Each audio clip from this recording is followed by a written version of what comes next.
अस्सलाम वालेकुम नाज़रीन, प्रोग्राम ते मिरर में अवां खे भलीकार आऊं आहियां अवां जी मेज़बान रोशनी मेमण। नाज़रीन, अॼु असां पंहिंजे प्रोग्राम में हिकु भेरो ॿीहर सिंध बिल्डिंग कंट्रोल अथॉरिटी अंदरि हलंदड़ अंधेर नगरी जो ज़िक्र कंदासीं ऐं ॿुधाईंदासीं त सिंध में गैर क़ानूनी अदावतुनि जी रोकथाम ऐं अदावतुनि वारनि शयुनि जी निगरानीअ लाइ जोड़ियल इदारो कीअं पाण ई गैर क़ानूनी अदावतुनि जे सरपरस्त बणिजी वञे थो। नाज़रीन खे इहो बि ॿुधाइणु ज़रूरी आहे त सिंध बिल्डिंग कंट्रोल अथॉरिटी में सिस्टम तहत मुक़रर कामूरा एतिरा बाअसर आहिनि जो सूबे में हुकूमत जी तब्दीली बावजूदु गैर क़ानूनी अदावतुनि जो सिलसिलो रुकिजी न सघियो आहे ऐं सूबे जी राजधानी कराची खे असल शक्ल में बहाल करण बदिरां सिमट जी जंग में तब्दील कयो वियो आहे। सिंध बिल्डिंग कंट्रोल अथॉरिटी में सिस्टम तहत कामूरनि जी मुक़ररियूं हुजनि या सिस्टम जी ताक़त सां मुअतल थियल कामूरनि जी बहाली हुजे या वरी SBCA में 17 ग्रेड जे सर्वे ऑफिसर जूं गैर क़ानूनी भर्तियूं हुजनि। अॼोके प्रोग्राम में इन्हनि समूरनि मामलनि तां पर्दो करण जी कोशिशि कंदासीं।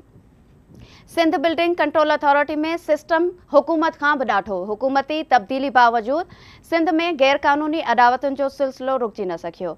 SBCA जे करप्ट कामूरनि कराची खे असल शक्ल में बहाल करण बदिरां शहर खे कंक्रीट जे झंग में तब्दील करे छॾियो। हर पासे गैर क़ानूनी अदावतूं। कराची जे PECHS admin society, Liaquatabad, Gulberg, Jamshed 1, Jamshed 2 ऐं नॉर्थ नाज़माबाद में गैर क़ानूनी अदावतुनि जी भरमार। गुलशन 1, न्यू कराची, स्कीम 33, बहादुराबाद समेत शहर जे मुख़्तलिफ़ इलाइक़नि में गैर क़ानूनी इमारतुनि जी तामीर वारे सिलसिले खे ब्रेक न लॻी। 2019 में सुप्रीम कोर्ट कराची खे असल हालत में बहाल करण जो हुकुम ॾिनो। करप्ट कामूरनि अदालती हुकमनि खे बि हवा में उॾाए छॾियो। हुकूमती तब्दीली बाद SBCA में कामूरनि ख़िलाफ़ नाले मातर कार्रवाई, 24 कामूरा मुअतल, सिस्टम जे ज़ोर सां कामूरनि जी बहाली ॿीहर बहाल शुरू थी वई। गैर क़ानूनी अदावतुनि में मुलविस हुजण ते deputy director Amir Khan, Abdul Sajjad Khan, assistant director Rashid Narejo, Ehsan Idrees, एजाज़ बिरोही ऐं आसिम अंसारी खे मुअतल कयो वियो। सीनियर बिल्डिंग ऑफिसर्स अब्दुल समी शेख, कमर इम्तियाज़, आसिफ शेख, एहसान खुश, मोहम्मद अमीन ऐं ॿिया बि मुअतल थियलनि में शामिल नबी बख्श ज़रदारी 2 ॾींहनि अंदरि बहाल थी वियो। 2020 दौरान SBCA जे 2 डायरेक्टर्स, 5 डिप्टी डायरेक्टर्स ऐं 14 असिस्टेंट डायरेक्टर समेत 28 कामूरा मुअतल थियल। कुझु ई अरसे बाद ॿीहर अहम उहिदनि ते मुक़रर थिया। सिंध बिल्डिंग कंट्रोल अथॉरिटी में अंधेर नगरीअ जो चिटो मिसाल इश्तिहारनि ऐं सिलेक्शन कमेटी जी सिफ़ारिशुनि खां सवाइ सिधी रेत भर्ती थियल कामूरा अञा बि अहम उहिदनि ते वेठल। सिंध बिल्डिंग कंट्रोल अथॉरिटी में सिस्टम जी हुक्मरानी 14 ग्रेड जो इंस्पेक्टर शहज़ाद आराई समेत केतिराई जूनियर ऑफिसर्स अच्छे कारे जा मालिक बणियल रहिया। साल 2011 खां 2015 ताईं वारे ग्रेड 17 में सिधी रेत 188 माण्हुनि खे बिना कंहिं इश्तिहार, बिना इम्तिहान ऐं बिना टेस्ट वठण जे गैर क़ानूनी तौरु भर्ती कयो वियो। सिंध बिल्डिंग कंट्रोल अथॉरिटी में सिस्टम जी हुक्मरानी कराची में गैर क़ानूनी अदावतुनि, हुकूमत जी तब्दीली खां पोइ सिस्टम जे कामूरनि ख़िलाफ़ नाले मातर कार्रवाई समेत हिन अहम मामले ते ॻाल्हि ॿोल लाइ असां सां स्टूडियो में मौजूदु आहे KTN न्यूज़ जो रिपोर्टर सगीर चांडियो। वॾी महिरबानी सगीर। सगीर, जीअं त सिंध बिल्डिंग कंट्रोल अथॉरिटी में अंधेर नगरी, सिस्टम जी हुक्मरानी ऐं कराची समेत सूबे जे ॿियनि हंधनि ते गैर क़ानूनी अदावतुनि जो ज़िक्र असां अॻु बि करे चुका आहियूं, पर अॼु असांजे नाज़रीन खे इहो ॿुधाइजो त सिंध में हुकूमत जी तब्दीलीअ खां पोइ इदारे में कहिड़ी तब्दीली आई आहे? छा गैर क़ानूनी अदावतुनि जो सिलसिलो रुकिजी सघियो आहे? वॾी महिरबानी रोशनी। सिंध बिल्डिंग कंट्रोल अथॉरिटी में जेको सालनि खां सिस्टम हलंदो अचे पियो उहो हिन वक़्तु बि जारी आहे। त ज़रूरु जेका उहा सिंध हुकूमत याने जेका हुकूमत जी तब्दीली खां पोइ हिन वक़्तु निगरान हुकूमत आहे, पर सिंध जे बल्दियात खाते जे वज़ीर मुबीन जुमानी जे ख़ासि हिदायतनि जे बावजूदु बि हिन वक़्तु जेको आहे उहो कराची में गैर क़ानूनी अदावतनि वारो सिलसिलो जेको आहे उहो जारी आहे। जेकी सिंध बिल्डिंग कंट्रोल अथॉरिटी में करप्ट कामूरा हुया, जिन ते नेब जा केस हलंदड़ आहिनि, या उन्हनि जी जेका गैर क़ानूनी भर्तियूं थियल आहिनि या गैर क़ानूनी अदावतनि में जेके मुलविस आहिनि, उहे समूरे जा समूरा ऑफिसर जेके आहिनि उहे अहम पोस्टनि ते जेके आहिनि उहे वेठल आहिनि। हाणे ॾिठो वञे त हिननि तब्दीली बि जेको आहे उहा कई आहे ऐं कुझु ऑफिसर बि जेके आहिनि हिननि रिपोर्ट कराया आहिनि, पर उन जे बावजूदु बि अञा मेन माण्हू जेके आहिनि उहे अहम उहिदनि ते वेठल आहिनि ऐं जेका नाले मातर कार्रवाई कई वई आहे या जेकी मुअतल कया विया आहिनि उहे अञा ताईं जेका आहे उन्हनि इलाइक़नि में उन्हनि मुअतल थी वियल कामरनि जो जेको आहे उहो असरु हले थो। त कराची में जेको आहिनि अरबे रुपयनि जे मालियत जूं गैर क़ानूनी जेके अडावतूं उहे सिंध बिल्डिंग कंट्रोल अथॉरिटी जे मेन माण्हू यानी जेके अहम उहिदनि ते वेठा आहिनि उन्हनि जी सरपरस्ती में जेके आहिनि उहे जारी आहिनि।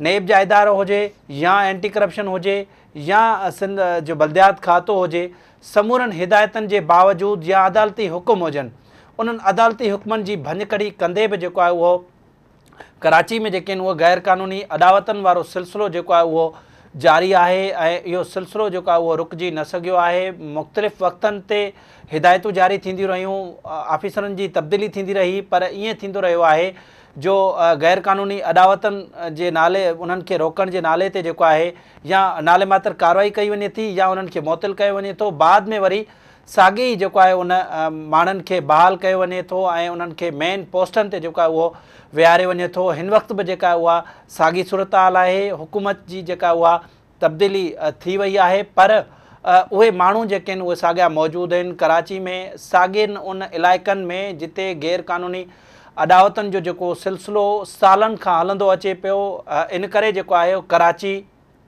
जी सॼी ख़ूबसूरती जेका आहे उहा ख़तमु थी चुकी आहे। माज़ी में ई वेकरनि रस्तनि रोडनि वारो ही शहर हुयो, मतिलबु बिल्कुलु रोशनियुनि वारो शहर तौरु मशहूरु हुयो, पर हिन वक़्तु करप्ट कामोरनि सिंध बिल्डिंग कंट्रोल अथॉरिटी यानी इन्हनि लाइ को कानून ई ॼण मौजूदु न आहे। इन करे जेको आहे सिंध बिल्डिंग कंट्रोल अथॉरिटी जा जेके कामोर आहिनि उहे हिन वक़्तु बि अहम उहिदनि ते वेठल आहिनि ऐं उहे गैर क़ानूनी अडावतनि जी जेका उहा सरपरस्ती करे रहिया आहिनि। जी अच्छा सकीर, कराची में गैर क़ानूनी अडावतुनि ऐं शहर खे असल हालत में बहाल करण बाबति सुप्रीम कोर्ट बि हुकुम ॾिनो हो। इन हुकुम में छा चयो वियो हो ऐं इन हुकुम ते केतिरो अमल दरामद थियो आहे? ॾिसो, सुप्रीम कोर्ट 2019 में जेको आहे हिकु हुकुम जारी कयो हुयो ऐं उन्हनि चयो हो त 40 साल अॻु वारी कराची जेका हुई उन हालत में बहाल कई वञे, पर ॾिठो वञे त इन हुकमनि खां पोइ बि सिंध बिल्डिंग कंट्रोल अथॉरिटी जेको आहे उहो कुझु बि न कयो, हुकमनि ते जेको अमल न कयो, उहे हुकुम जेके आहिनि हवा में उॾाए छॾिया। पर उन अदालत बि जेको आहे उहो उनजो नोटिस न वरितो आहे ऐं मुख़्तलिफ़ वक़्तनि ते जेके आहिनि उहे इलाइक़नि में गैर क़ानूनी अडावतूं जेके आहिनि उहे जारी आहिनि। उहे बि सिंध बिल्डिंग कंट्रोल अथॉरिटी जा जेके जूनियर कामोरा आहिनि उहे हिकु सिस्टम तहत इन इदारे खे सालनि खां मतिलबु हलाईंदो पियो अचे ऐं उन्हनि जे ख़िलाफ़ु कंहिं बि क़िस्म जी का कार्रवाई कान थिए थी। हाणे तव्हांखे ॿुधाईंदुसि त जेकी मेन एरियाज़ आहिनि उन्हनि में जेके ही गैर क़ानूनी अडावतूं जेके आहिनि उहे जारी आहिनि। हाणे सभ खां पहिरीं मां ॿुधाईंदुसि त बहादुराबाद, महमूदाबाद, गुलशन इकबाल, स्कीम टेटरी, Nazimabad, Liaquatabad, federal B area, Gulberg ऐं इंडस्ट्रियल एरिया कोरंगी, औरंगी, मलीर समेत एडमिन सोसाइटी, ॿिया जेके इलाइक़ा आहिनि मुख़्तलिफ़ यानी अधु खां वधीक जेको आहे उहो कराची में जेके आहिनि गैर क़ानूनी अडावतनि जो सिलसिलो जेको आहे उहो जारी आहे। पर सिंध बिल्डिंग कंट्रोल अथॉरिटी जी जेका ज़िम्मेवारी आहे उहा पंहिंजी ज़िम्मेवारी निभाइण बदिरां उन्हनि खे हिरास करे उन्हनि खां भत्तो वठी रिकवरी करे वरी उन्हनि खे इजाज़त ॾिनी वञे थी त तव्हां गैर क़ानूनी अडावतूं जेको आहे उहो कयो ऐं उन्हनि खे पोर्शन ठाहिण जी इजाज़त ॾिनी वञे थी। ईअं ई हिकु कराची में सिस्टम तहत ही गैर क़ानूनी अडावतनि जो कमु जेको आहे उहो जारी आहे। पोइ मुख़्तलिफ़ वक़्तनि ते उन्हनि करप्ट ऑफिसरनि खे जॾहिं CM या को ॿियो अहम माण्हू जेको आहे इन जो नोटिस वठे थो या अदालत जा हुकुम अची वञनि था, पोइ उन्हनि जे ख़िलाफ़ु नाले मात्र कार्रवाई थिए थी, सस्पेंड बि थियनि था, पोइ वरी कुझु ई महीने खां पोइ यानी कुझु ॾींहंनि खां पोइ बहाल बि थी वञनि था। हीउ सॼो जेको इदारो आहे करप्ट तरीन इदारो बणिजी चुको आहे। हर माण्हू जेको आहे उते करप्ट आहे ऐं उते सिंध बिल्डिंग कंट्रोल अथॉरिटी में उन्हनि जूं तरक़ियूं बि जेके आहिनि उहे ग़लति नमूने सां थियल आहिनि, उन्हनि जूं भर्तियूं बि जेके आहिनि उहे ग़लति नमूने सां थियल आहिनि, यानी हिन इदारे में कंहिं बि क़िस्म जो को कानून मौजूदु न आहे ऐं हिन इदारे में जेको आहे उहे जेके भर्तियूं थियल आहिनि उन्हनि जी निशानदेही थी चुकी आहे त इहे गैर क़ानूनी आहिनि। सिधी रीति जेको आहे उहो गैर क़ानूनी भर्तियूं थियूं, तरक़ियूं थियूं आहिनि ऐं उहे कामोरा जेकी गैर क़ानूनी तरीक़नि सां आया उहे कामोरा हाणे गैर क़ानूनी अडावतनि जेका उन्हनि जी सरपरस्ती में इहे गैर क़ानूनी अडावतूं थियनि पियूं, पर अदालती हुकमनि जे बावजूदि इहो सिलसिलो जेको आहे अञा ताईं रुकिजी न सघियो आहे ऐं अदालत जो हुकुम हुयो त कराची खे 40 साल अॻु वारी हालत में बहाल कयो वञे। पर तव्हां ॾिठो हूंदो त कराची केॾो सोढ़ो थी चुको आहे ऐं ट्रैफ़िक जो मसइलो हुजे थो, वॾियूं तमामु डिघियूं जेके आहिनि उहे इमारतूं, बुलंद तरीन इमारतूं जेके आहिनि उहे क़ाइमु थींदे तव्हांखे नज़र ईंदियूं हूंदियूं, पर सिंध बिल्डिंग कंट्रोल अथॉरिटी जो इदारो रुॻो आहे उहो भत्तो वसूल करण में रुॻो मसरूफ़ आहे ऐं हू पंहिंजूं ज़िम्मेवारियूं जेको आहे उहो मुकमल करण में नाकाम वियो आहे। जी अच्छा सकीर, इहे बि ख़बरूं रिपोर्ट थियूं आहिनि त सिंध में हुकूमत जी तब्दीली खां पोइ सिंध बिल्डिंग कंट्रोल अथॉरिटी में सिस्टम जे मुक़ररु थियल कामोरनि ख़िलाफ़ का कार्रवाई थी आहे ऐं कुझु कामोरा मुअतल बि थिया आहिनि। इन बाबति तव्हां वटि कहिड़ी ॼाण आहे?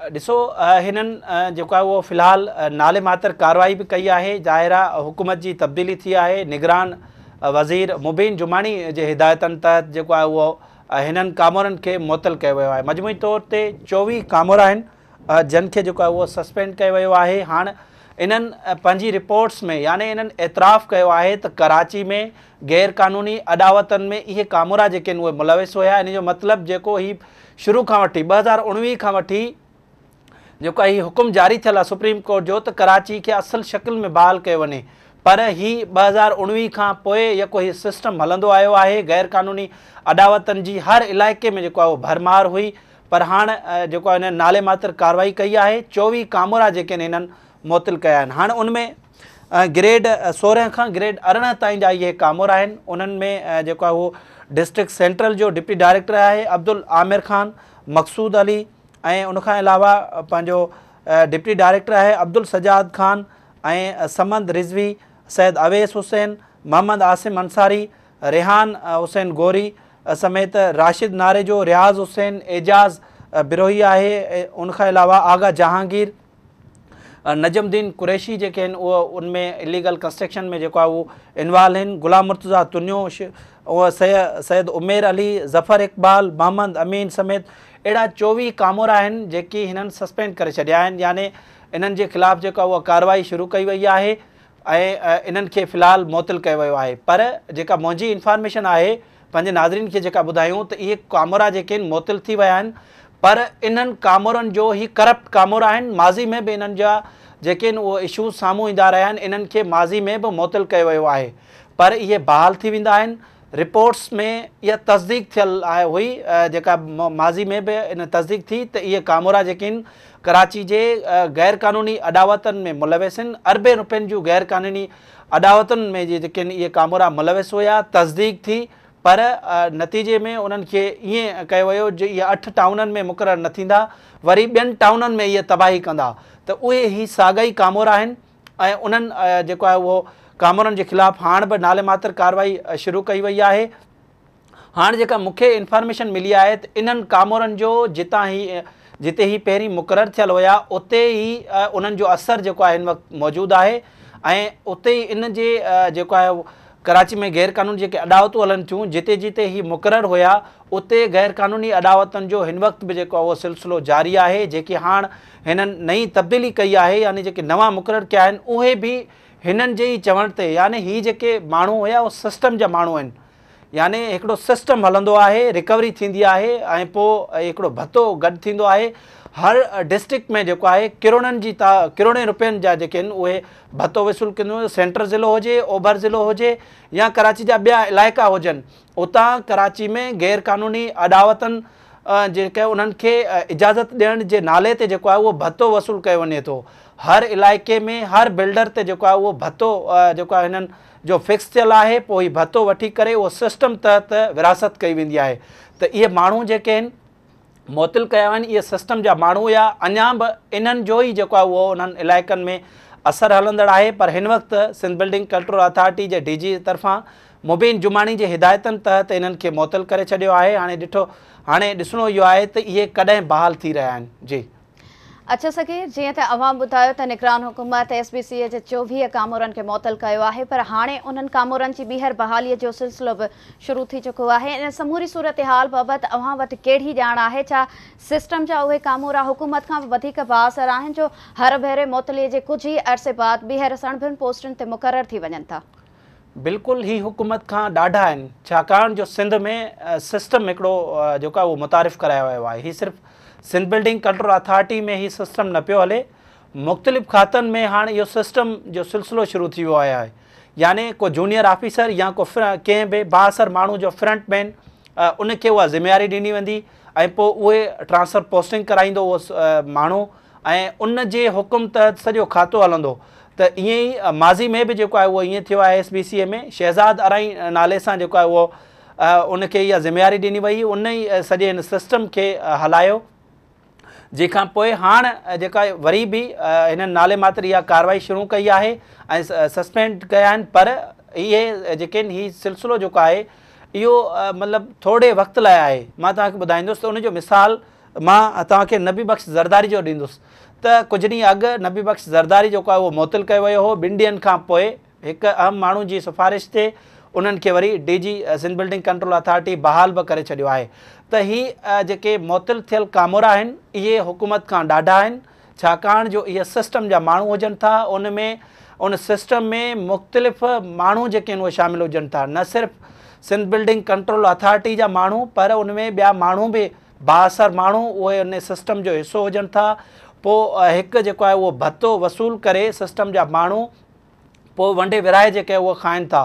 त इन्हनि सिस्टम जे ख़ात्मे जी जेको आहे उहा हिन वक़्तु ज़रूरत आहे। जेसिताईं कराची में इन सिस्टम जो ख़ात्मो न ईंदो तेसिताईं कराची में गैर क़ानूनी अॾावतनि वारो सिलसिलो जेको आहे उहो बंदि न थी सघंदो। जीअं मूं तव्हांखे ॿुधायो त इहे माज़ी में बि जेके आहिनि हीअ कार्रवायूं थींदियूं रहियूं आहिनि, उन्हनि खे मुअतल बि कयो वियो आहे, पर उहे साॻिया माण्हू रिश्वत एवज़ वरी बहाल बि थी वञनि था, उन्हनि साॻियनि टाउननि में मुक़ररु थियनि था ऐं कराची में गैर क़ानूनी अॾावतनि जी उहे साॻिया कामोरा करप्ट कामोरा जेके आहिनि उहे बहाल थी वञनि था ऐं उन्हनि जी जेका आहे उहे सरपरस्ती में इहे जेके कार्रवायूं उहे जारी रहनि थियूं। जी अच्छा सकीर, 2020 दौरान पे सिंध बिल्डिंग कंट्रोल अथॉरिटी जे कुछ कामोरनि खिलाफ़ कार्रवाई थी हुई, पर बाद में उहे कामोरा बि ॿीहर अहम उहिदनि ते मुक़ररु थी विया।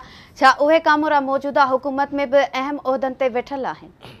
ॾिसो, जेके 2020 में जेका आहे उहो कुझु कामोरनि जे ख़िलाफ़ कार्रवाई थी हुई, बिल्कुलु थी हुई। सिंध जे बल्दियात खाते तरफ़ां जेको आहे उन्हनि कार्रवाई कई हुई ऐं सेक्रेटरी उन वक़्तु जेको आहे उहो रोशन शेख हुयो। त हाणे जेको आहे उहे कामोरा वरी ॿीहर मुअतल थी विया आहिनि। उन्हनि में जेके मूं तव्हांखे पहिरीं लिस्ट ॿुधाई उनमें उहे साॻिया कामोरा जेके आहिनि उहे मुअतल कया विया आहिनि। यानी उन्हनि खे पहिरीं तव्हां अगरि उन्हनि जे ख़िलाफ़ु कार्रवाई थिए हा त इहे ॿीहर जेको आहिनि उहो हिननि खे मुअतली जो मौक़ो न मिले हा। पर हीउ सॼो सिस्टम आहे, सिंध बिल्डिंग कंट्रोल अथॉरिटी जो डायरेक्टर जनरल हुजे या बल्दियात खाते जो सेक्रेटरी हुजे या बल्दियात खाते जो हाणे निगरान वज़ीर हुजे, इन्हनि कामोरनि खे जेको आहे सिंध जी निगरान हुकूमत खे इहो फ़ैसिलो करिणो पवंदो त जेके हीअ करप्ट कामोरा आहिनि, अगरि हिननि में सचाई आहे ऐं उहो नियत सां कमु करणु चाहिनि था त हिननि पहिरीं सिस्टम जो ख़ात्मो आणनि ऐं जेके सिंध बिल्डिंग कंट्रोल अथॉरिटी जा जेके इहे करप्ट कामोरा आहिनि न सिर्फ़ु हिननि खे मुअतल कयो वञे पर हिननि खां नौकरियुनि तां बरतरफ़ कयो वञे ऐं उन्हनि जे ख़िलाफ़ु केस दाख़िल करे उन्हनि खे गिरफ़्तार कयो वञे, जेल मोकिलियो वञे। त छाकाणि जो हिननि कराची में जेको आहे तबाही कई आहे, अरबें खरबें रुपयनि जी जेके आहिनि उहे गैर क़ानूनी अॾावतनि वारे सिलसिले में ई जेके आहिनि उहे मुलविस आहिनि। इन्हनि जूं पंहिंजूं रिपोर्ट्स जेके आहिनि उहे उन्हनि में निशानदेही थी चुकी आहे। मां तव्हांखे हिकिड़ो मिसाल ॾींदुसि, जेका तव्हां 2020 वारी ॻाल्हि कई त हिननि जी बाक़ाइदे सां कंप्रीहेंसिव जेका उहा हिकिड़ी तहक़ीक़ात थी हुई त इहे 28 कामोरा जेके आहिनि उहे जेके आहिनि किथे किथे उहे माना उन्हनि गैर क़ानूनी अॾावतनि में मुलविस हुया। पोइ उन्हनि जी हिकिड़ी अहिड़ी निशानदेही थी हुई त 3 दफ़ा जेको आहिनि उन्हनि कराची मतिलबु मुल्क खां ॿाहिरि जा दौरा कया। उन में तव्हांखे ॿुधाईंदुसि हिकिड़ो असिस्टेंट डायरेक्टर जेको आहे, हाणे ही डिप्टी डायरेक्टर आहे जमाल महमद, उन 2008 खां 2020 ताईं 3 भेरा गैर मुल्की दौरा करे चुको आहे। ईअं ई जिन में जेका उहो 11 भेरा बर्तानिया वञी चुको हो, 18 भेरा थाईलैंड। मतिलबु इहो हिकु कामरो जेको आहे उहो 3 भेरा कीअं थो वञी सघे जेको आहे ॿाहिरि मुल्क। ईअं ई उहो ई जेको आहे मुअतल थियल जेको नजमुद्दीन कुरैशी जेको हाणे तव्हांखे ॿुधायो, हाणे ॿीहर ई नजमुद्दीन कुरैशी जेको आहे उहो ईस्ट में मुक़ररु थियल हुयो, ग्रेड 17 जो असिस्टेंट डायरेक्टर आहे। हाणे उन बि 5 ई ख़र्चनि ते यानी 8 भेरा जेको आहे उहो दौरा कया ॿाहिरि मुल्क जा। ईअं ई मजमूई तौर ते कंहिंजा 25 दौरा, कंहिंजा 20, कंहिंजा 15, यानी 3 भेरा जेको आहे हिननि 5 ख़र्चनि ते ॿाहिरि मुल्क हिननि अयाशूं कयूं आहिनि। थाईलैंड, बर्तानिया, बाकू समेत ॿियनि मुल्कनि में ही विया आहिनि, सिंगापुर, उते हिननि अयाशूं कयूं आहिनि। कराची में हू गैर क़ानूनी अॾावतनि में जेके आहिनि उहे मुलविस निकिता ऐं उन्हनि जी निशानदेही थी त कराची में ही 8 टाउननि में जेको आहिनि ही मुलविस आहिनि ऐं उन्हनि में हिननि कराची में गैरक़ानूनी अडावतनि में हिननि तस्दीक कई सरकारी रिपोर्ट्स में त उन्हनि कामोरनि खे हाणे ईअं बचायो वियो रिश्वत एवज़ ॻरी रिश्वत वठी करे सिंध जो बलदियात खातो उन्हनि खे वरी बहाल करे छॾियो माज़ी में। हाणे वरी इहे साॻा ॿीहर मुअतल थिया आहिनि त अगरि इन्हनि खे उन वक़्तु ई कार्रवाई करणी हुई, अगरि उहे उन वक़्तु ई उन्हनि खे सचाई ऐं नियत सां कमु करिणो हुयो, उन वक़्तु पाकिस्तान पीपुल्स पार्टी जी हुकूमत हुई त इन्हनि कामोरनि जे ख़िलाफ़ु कार्रवाई थी चुकी हुजे हा। पर हीउ साॻियो ई जेको आहे निगरान हुकूमत बि ईअं ई कयो आहे, पहिरीं उन्हनि खे मुअतल कयो आहे ऐं उन्हनि साॻियनि माण्हुनि जो जिन जो मां 2020 जो ज़िक्र करे चुको आहियां, उहे साॻिया माण्हू ई ॿीहर मुअतल थिया आहिनि। ऐं 2019 में सुप्रीम कोर्ट जो जॾहिं फ़ैसिलो बि अची चुको हो त छा अदालत जी नज़र न पई पए, कराची में गैरक़ानूनी अडावतनि जो हीउ सिलसिलो सालनि खां हलंदो अचे पियो, तंहिं करे निगरान हुकूमत खे हीउ फ़ैसिलो करिणो पवंदो ऐं इन्हनि जेकी करप्ट कामोरा आहिनि इन्हनि खे घर भेड़ो करिणो पवंदो ऐं उन्हनि खे नौकरियुनि तां बरतरफ़ कयो वञे त पोइ इहे सिस्टम जो ख़ात्मो आंदो वञे, तॾहिं वञी कराची जेका आहे उहा असुल शकिल में बहाल थींदी, उन जा वेकरा रस्ता हूंदा ऐं कराची में जेकी गैरक़ानूनी अडावतनि जो उहो सिलसिलो तॾहिं वञी बंदि थींदो। जी अच्छा सकीर, सिंध बिल्डिंग कंट्रोल अथॉरिटी में सवे मुलाज़िमनि जी गैरक़ानूनी तौर सिधी रीति 17 ग्रेड में भर्ती वारे मामले बाबति अवां वटि कहिड़ी ॼाण आहे ऐं छा अहिड़ो को कानून मौजूदु आहे जो बिना कंहिं इश्तिहार या इम्तिहान जे कंहिंखे सिधी रीति 17 ग्रेड में भर्ती कजे?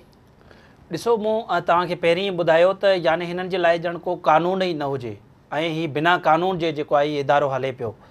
त वाटर कमीशन सुप्रीम कोर्ट जे हुकमनि तहत ठही हुई ऐं उन वाटर कमीशन जे हिदायतनि तहत चीफ सेक्रेटरी सिंध उन वक़्त जे उन हुकुम जारी कयो हुयो त कराची में जेके आहिनि उहे ख़ासि तौर ते Sindh building control authority, water board ऐं वासास ऐं HMC यानी चइनि इदारनि में जेको आहे ग्रेड 17 खां मथे ऐं ग्रेड 17, 18, 19, 20, 21 यानी उनमें जेकी तरक़ियूं थियूं आहिनि या भर्तियूं थियूं आहिनि उन्हनि जी जांच करणी हुई। त उन वक़्त जे सेक्रेटरी बलदियात ख़ालिद हैदर शाह जी सरबराही में हिकिड़ी कमेटी ठही हुई ऐं उन इहा कमेटी रिपोर्ट ॾिनी हुई त इन्हनि सिंध बिल्डिंग कंट्रोल अथॉरिटी जो पाण ज़िक्र कंदासीं, बाक़ी उन्हनि ॿियनि इदारनि में बि जेका उहा हालत ख़राबु आहे। ज़ाहिर बलदियाती इदारे में जेको आहे उहा फ़ौज भर्ती थियल आहे मुलाज़िमनि जी, उहे बि गैर क़ानूनी भर्तियूं थियूं आहिनि, तरक़ियूं थियूं आहिनि, इन करे उहे इदारा जेके आहिनि माली बहिरान जो शिकार आहिनि। त पाण जेको आहे सिंध बिल्डिंग कंट्रोल अथॉरिटी जी ॻाल्हि कंदासीं त उन वक़्त जे सेक्रेटरी ख़ालिद हैदर शाह जेको आहे इन रिपोर्ट ॾिनी हुई। उन ख़ालिद हैदर शाह वारी उन रिपोर्ट में ॿ जेके आहिनि ॿिया ऑफिसर बि जेको आहिनि उहे शामिल हुया। त हाणे उन वाटर कमीशन जी हिदायतनि ते जेका रिपोर्ट साम्हूं आई हुई त उन में इहे तस्दीक थी त 188 जेके आहिनि अमलदार उहा बिना कंहिं जेको आहे उहो सिफ़ारिश जे यानी सिलेक्शन कमेटी ऐं इश्तिहारनि खां बग़ैर 188 ॼणा जेके आहिनि उहे ग्रेड 17 में भर्ती कया विया। न उन्हनि जे लाइ को कानून हुयो, न को उन्हनि इम्तिहान ॾिनो, न को उन्हनि जे भर्तियुनि जे लाइ इश्तिहार आयो, न को उमेदवारनि खां दरख़्वास्तूं घुरायूं, यानी समूरियूं जेकी घुरबल घुरिजूं आहिनि भर्तियुनि जे लाइ उन्हनि पूरियूं न कयूं ऐं गैर क़ानूनी तौर ते 188 माण्हुनि खे भर्ती कयो वियो। हाणे उन में हुननि सिर्फ़ु निशानदेही कई हुई। हुन खां अलावा बाक़ी जेके आहिनि उहे मुख़्तलिफ़ वक़्तनि ते जेके आहिनि मंज़ूर कादर काका जे दौर में जेको आहे जॾहिं डायरेक्टर जनरल हुयो 2011 खां वठी 2015 ताईं वञी अरसे दौरान जेका उहो ग्रेड 17 में इहे भर्तियूं कयूं हुयूं, सिधी रीति भर्तियूं कयूं हुयूं। उन जे लाइ कंहिं बि क़िस्म जो जेको ॼण कानून मौजूदु न हुजे। इहा जेका जांच उहा नेब में बि हलंदड़ आहे, पर ख़बर न आहे छो नेब समेत एंटी करप्शन ऐं ॿिया जांच कंदड़ इदारा जेके आहिनि उहे ख़ामोश आहिनि, उन्हनि जे ख़िलाफ़ु कंहिं बि क़िस्म जी का कार्रवाई न थी सघी आहे। उन्हनि 188 जेके आहिनि मुलाज़िम यानी जेके ऑफिसर आहिनि उन्हनि जूं हाणे तरक़ियूं बि थी वियूं आहिनि त उहे हाणे मेन पोस्टनि ते वेठल आहिनि। यानी मां तव्हांखे पहिरीं ॿुधायो त सिंध बिल्डिंग कंट्रोल अथॉरिटी में गैर क़ानूनी तौर ते जेके माण्हू भर्ती थियल हूंदा या उन्हनि जूं तरक़ियूं ई गैर क़ानूनी तौर थियल हूंदियूं त उहे सभु समूरा करप्ट जेके आहिनि उहे कामोरा सिंध बिल्डिंग कंट्रोल अथॉरिटी में जेके आहिनि उहे मौजूदु आहिनि। इन करे जेको आहे उहे सिस्टम जा हिसो थी विया आहिनि ऐं पोइ उहे मुअतल थियनि था, पोइ बहाल थियनि था, पोइ हिकिड़े सिस्टम तहत जेको आहे इन इदारे खे हलाए पियो वञे। करप्ट तरीन जेको आहे उहो इदारो सिंध बिल्डिंग कंट्रोल अथॉरिटी बणिजी चुको आहे। उनजे ख़िलाफ़ु जेको आहे हाणे त ज़ाहिर आहे निगरान हुकूमत आहे, न ई का ही सियासी हुकूमत आहे, पर हीअ निगरान हुकूमत खे सोचणु घुरिजे ऐं फ़ैसिलो करणु घुरिजे त जेके करप्ट कामोरा वेठा आहिनि सिंध बिल्डिंग कंट्रोल अथॉरिटी में माज़ी में जेकी नेब जो जांच हलंदड़ आहिनि उन्हनि कामरनि खे हटाइण जी ज़रूरत आहे, या जेकी गैरक़ानूनी तौर ते भर्ती थियल आहिनि या गैरक़ानूनी तौर ते जन तरक़ियूं माणियूं आहिनि उन्हनि खे वापसि पंहिंजे असुल उहिदनि ते मोकिलियो वञे, या जेके गैरक़ानूनी तौर भर्ती थियल आहिनि उन्हनि खे नौकरियुनि तां बरतरफ़ कयो वञे। नाले मात्र कार्रवाई जेका आहे उहा न कई वञे। निगरान हुकूमत ज़ाहिर आहे इंडिपेंडेंट आहे, त उन्हनि खे घर भेड़ो करणु घुरिजे ऐं शफ़ाफ़ नमूने सां जेको आहे उन्हनि इदारनि खे जेको आहे हलाइणु घुरिजे। पर निगरान हुकूमत खां बि शायदि हीअ सिस्टम जा माण्हू उहे ॾाढा हुजनि था। कराची में उहे गैरक़ानूनी अदावतूं जेके आहिनि उहे जारी आहिनि, ऐं उहे करप्ट कामोरा जेकी गैरक़ानूनी तौर ते भर्ती थियल आहिनि, तरक़ियूं जन माणियूं आहिनि, उहे हिन वक़्तु बि कराची में गैरक़ानूनी अदावतनि जी सरपरस्ती करे रहिया आहिनि। जी अच्छा सकीर, सिंध बिल्डिंग कंट्रोल अथॉरिटी में सिस्टम जी निगरानी ऐं गैरक़ानूनी अदावतुनि वारनि मामलनि जी निशानदही बावजूदि हिन निज़ाम में सुधारो छो नथो अचे? छा इहो सिलसिलो ईअं ई हलंदो रहंदो?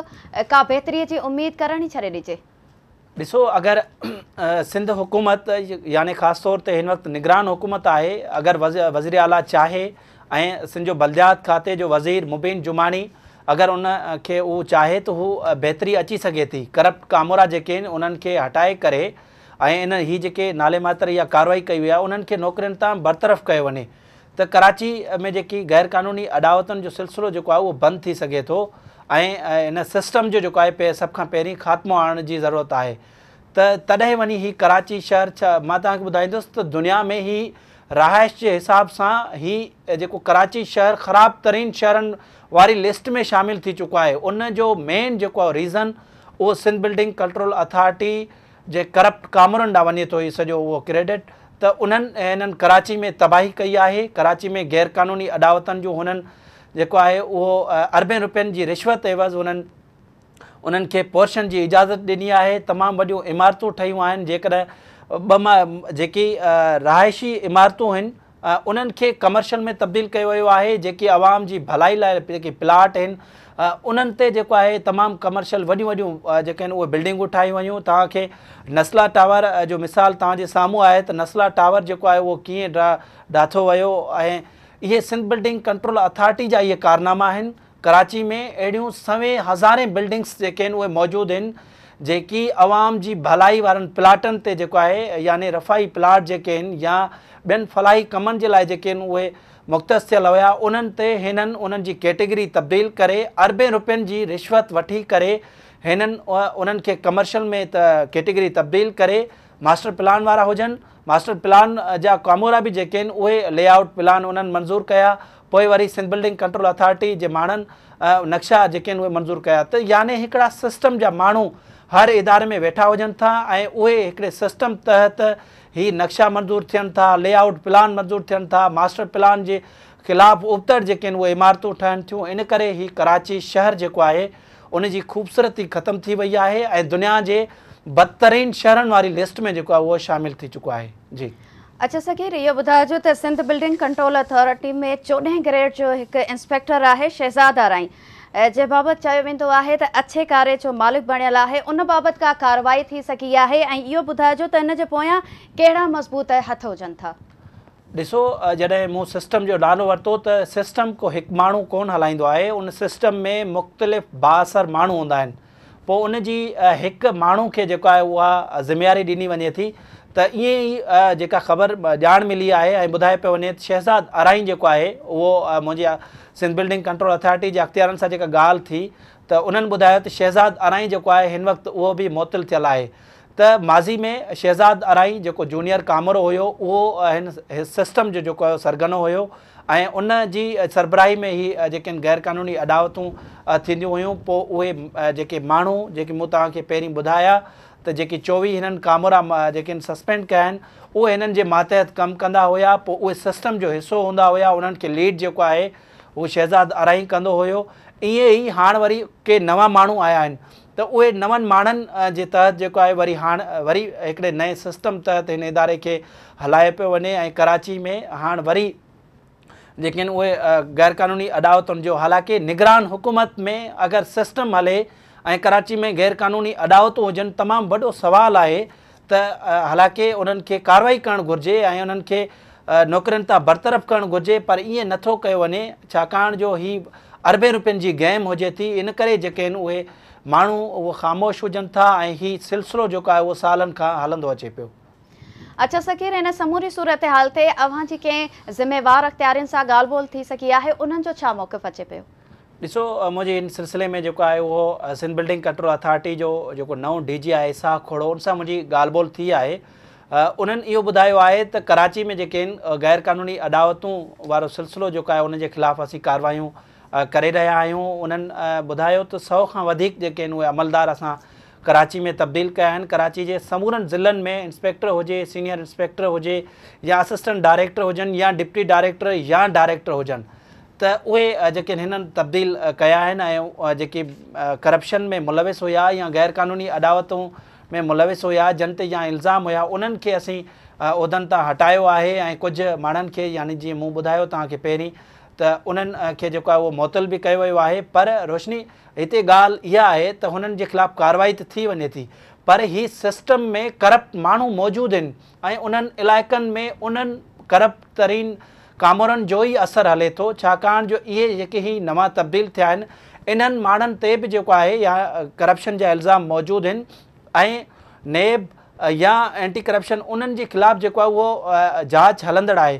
त इहे साॻा कामोरा आहिनि ऐं उहे करप्ट कामोरा आहिनि। उन्हनि साॻियनि ई माण्हुनि खे कराची में जेको आहे उहो मुक़ररु कयो वियो आहे, छाकाणि जंहिंजी भर्ती गैर क़ानूनी हुजे या जिन जूं तरक़ियूं ई गैर क़ानूनी हुजनि, उन्हनि मां कहिड़ी उमेदु रखी सघिजे थी त ही कराची में जेको आहे गैर क़ानूनी अदावतनि जे ख़िलाफ़ु ही कमु कंदा, छाकाणि जो हिननि खे सभ खां पहिरीं जेके करप्ट कामोरा आहिनि उनखे नौकरियुनि तां बरतरफ़ कयो वञे, यानी हिन इदारे मां ई हुननि खे नेकाली ॾिनी वञे, तॾहिं वञी कुझु बहितरी ईंदी ऐं उनमें शफ़ाफ़ जेकी सुठी साख रखंदड़ जेके कामोरा आहिनि उन्हनि खे उते रखियो वञे ऐं उन्हनि जे ख़िलाफ़ु कार्रवाई कई वञे ऐं कुझु जेके कामोरा करप्ट कामोरा आहिनि उन्हनि खे जेल मोकिलियो वञे, तॾहिं वञी ही बहितरी ईंदी। न ॿी सूरत में ही कराची शहर जेको आहे उहो तबाह थी वेंदो ऐं जीअं अंदाज़ में, जीअं सूरत हाल में जेका कराची में गैर क़ानूनी अदावतुनि जो ही सिलसिलो जेको आहे उहो हलंदो पियो अचे, सुप्रीम कोर्ट जा फ़ैसिला हुजनि या इहे कार्रवायूं हुजनि, उन्हनि ते कंहिं बि क़िस्म जो को फ़र्क़ु जेको आहे उहो नथो पवे। इन करे ज़रूरत इन ॻाल्हि जी आहे त कराची में इन सिस्टम जो जेको आहे निगरान हुकूमत खे ख़ात्मो आणणो पवंदो। जेकी करप्ट तरीन कामोरा आहिनि उन्हनि खे नौकरियुनि मां नेकाली ॾियण जी ज़रूरत आहे। जी ठीकु आहे, वॾी महिरबानी सकीर अव्हां जी। नासिन प्रोग्राम में फ़िलहाल एतिरो ई। ईंदड़ हफ़्ते कंहिं नए मौज़ू सां ॿीहर हाज़िर थींदासीं। तेसीं ताईं पंहिंजी मेज़बान रोशनी मेमन खे ॾींदा इजाज़त। अल्लाह वाहिद।